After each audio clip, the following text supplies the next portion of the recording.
सम्पूर्ण देश तथा विदेशमा रहनुहुने साहित्यिक मनहरूमा साहित्यिक नमन, साथै फेरि पनि सम्पूर्णमा सन्ध्याकालीन नमस्कार।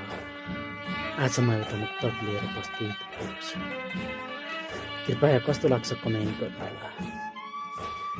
मैले पछ्याइरहे दुश्मनलाई पनि मित्र सम्झेर, मैले पछ्याइरहे दुश्मनलाई पनि मित्र सम्झेर, मैले आफन्त भनिरहे, मैले आफन्त भनिरहे बाहिरीलाई पनि मित्र सम्झेर, मैले पछ्याइरहे दुश्मनलाई पनि मित्र सम्झेर।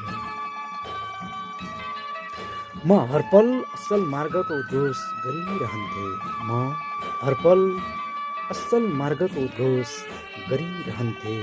मैले सधैँ हेरिरहे मूर्तिलाई पनि चित्र सम्झेर, मैले सधैँ हेरिरहे मूर्तिलाई पनि चित्र सम्झेर, मैले पछ्याइरहे दुश्मनलाई पनि मित्र सम्झेर, मैले पछ्याइरहे दुश्मनलाई पनि मित्र सम्झेर।